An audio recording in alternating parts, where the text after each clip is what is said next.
it was a problem that his cult of following was so potent that people would lose sight of what is true and what is not because they would just follow whatever he said. Hey, welcome back to the channel, fam. Grab a seat and get comfy because this one is a thinker. Today I'm breaking down a sit-down between Piers Morgan and astrophysicist Neil deGrasse Tyson, and it goes way past the stars. The two of them get into how propaganda spreads online, why repeating a lie can make people believe it, and how charismatic leaders can build a cult of following so strong that supporters stop trusting their own eyes. And Neil's closing twist about who's really to blame. It flips the whole conversation on its head. Do yourself a favor and stick around to the very end, because the final point is the one that genuinely rearranged how I think about all of this. And while you're here, drop a comment and let me know what city or country you're tuning in from. I love seeing how far this little community reaches. All right, let's get into it.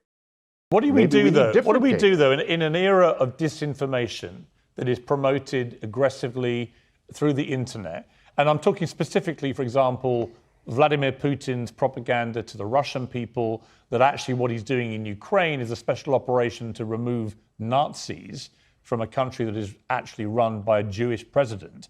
And of course, the irony being it is the Russians who are behaving actually like Nazis in what they're doing there. But this mythology, which he's pumping to the Russian people morning, noon, and night, then blows around the internet. And a lot of people around the world start to buy in to this completely false narrative. So how does science help when you have that kind of active, aggressive disinformation?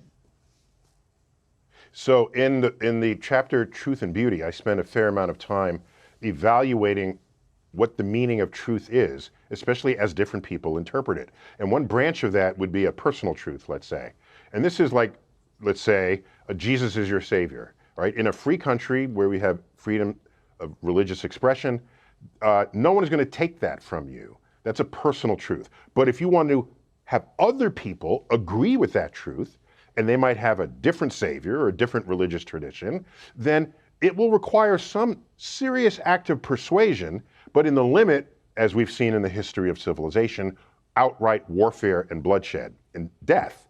So in a pluralistic society, your personal truths really need to be kept to yourself or casually attempting to influence others. But then there's another kind of truth which our brain is susceptible to. If you repeat something over and over, your brain natively says, it must be true. And once you reach that point, you lose all curiosity to unravel whether or not it isn't true. Okay, you don't go back to it, you just accept it. And what the internet has done, especially social media, has become the world's greatest propaganda machine. If Hitler had access to to social media, no telling what would have happened to the world at the time. All right, so propaganda is one of these things where somebody's trying to influence you in a surreptitious way, and then you end up fully agreeing without you even having consciously done so. And that's dangerous. There's the other kind of truth, an objective truth, where the methods and tools of science are exquisitely tuned to distinguish that which is true and that which is not. And how does that happen? I just say to you, here's some tools. Use them in whatever way you can to make sure you don't conclude that something is true that is not, or that something is not true that is. And when you do that, you are an independent thinker and you're no longer susceptible to any of that. When you have a leader like Donald Trump, who is, very popular and divisive in equal measure as president of the United States, but when he could look at the sky when it was blue and say it's grey, and a lot of his supporters would then think it's grey because he had such a hold over them, how dangerous is that? This is the part everyone scrolls past, and it might be the most important thing Neil says in the entire interview. You have to understand what's actually being described here. It's not just lying. It's a system for manufacturing belief. Neil said this: if you repeat something over and over, your brain natively says it must be true. And here's what people don't realize: that is not an insult. That is documented psychology. Researchers have a name for it, the illusory truth effect, and it's been studied since the late 1970s. The terrifying part is it works on smart people too. Repetition alone with zero new evidence makes a claim feel true. So when a leader floods your feed with the same line morning, noon, and night, he isn't winning the argument.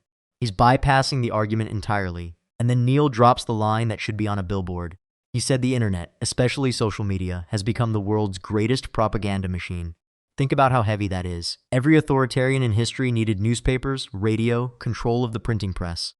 Now anyone with a phone can pump a narrative to millions before the truth even gets its shoes on. What gets me is when Neil said propaganda is somebody trying to influence you in a surreptitious way until you fully agree without even consciously doing so, and that's dangerous. That word, surreptitious, is the whole game. You don't feel manipulated. You feel like you figured it out yourself. And then Piers lands it perfectly. Piers said this. He could look at the sky when it was blue and say it's gray, and a lot of his supporters would then think it's gray because he had such a hold over them.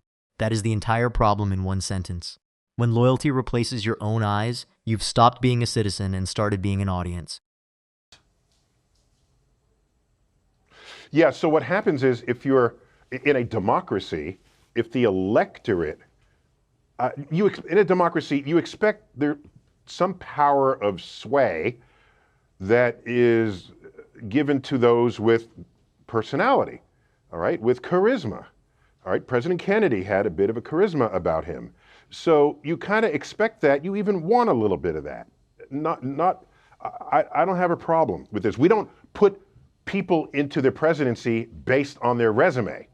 If we did, half the presidents that were voted in would have never become presidents. They're voted in because there's something about them that you like, that you like their panache, their attitude, their, one of my favorite quotes from Harry Truman, just coming out of the Second World War, his moniker was, "Give him hell, Harry," right? And they say, "Mr. President, why are you always giving people hell?" And you know his response was, "No, I tell them the truth. They think it's hell."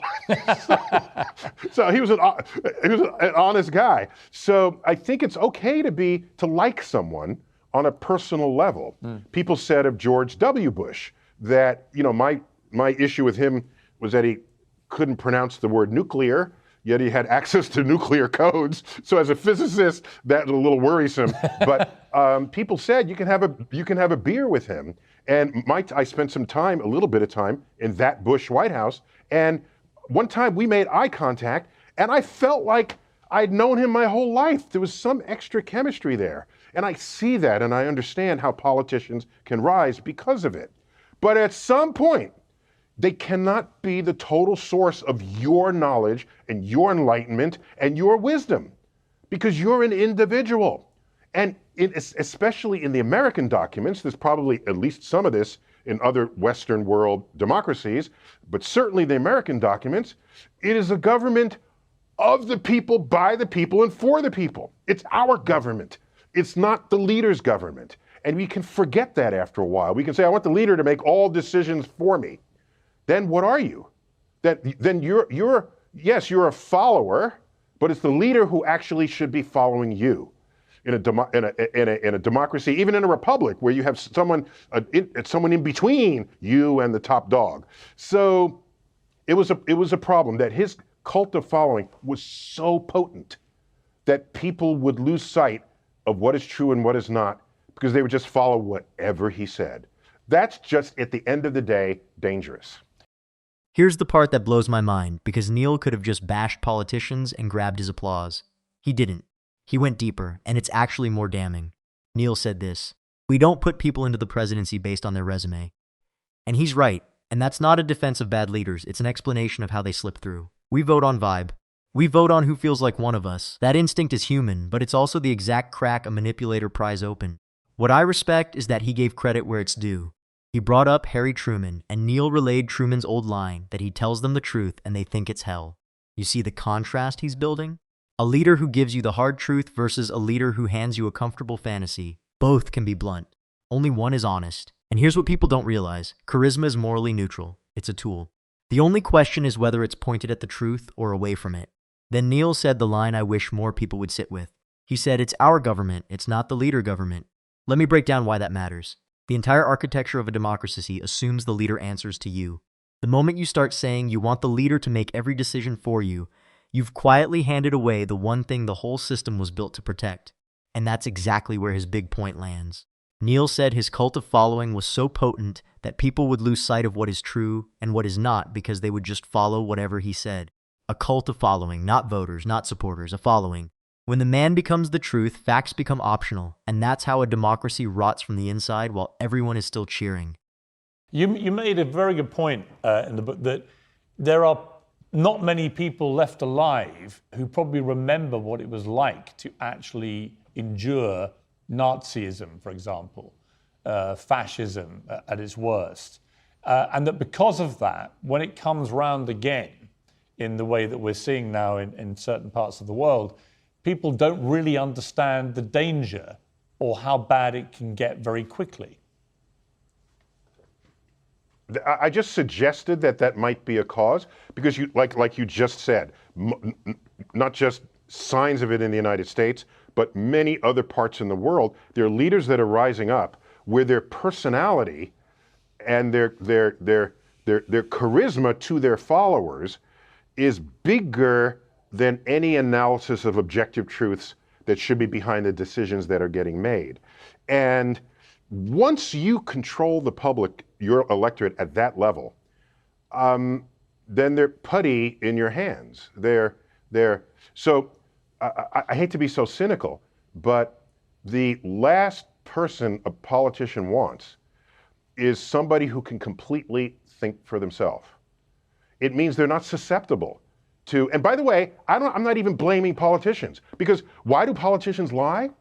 Because they're telling us what we want to hear. Right. Because we know if they told us the truth, we wouldn't vote for them.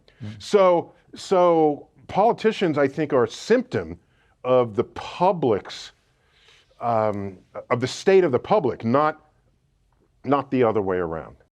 And this is where it stops being abstract and starts being a warning. Because Neil makes a point about memory, about how the people who actually lived through the worst of the last century are nearly gone now. Here's what people don't realize. When the living memory of something terrible fades, the immunity fades with it. We stop recognizing the early symptoms because nobody is left to say, I've seen this movie before. Neil said this. There are leaders rising up where their personality and their charisma to their followers is bigger than any analysis of objective truths. Read that again. Bigger than truth. That's the whole disease in one phrase. And it's not one country. It's a pattern showing up in a lot of places right now. Then he gets chillin'. Neil said, once you control the public, your electorate at that level, they're putty in your hands. Putty. That's not a person thinking for themselves. That's material being shaped.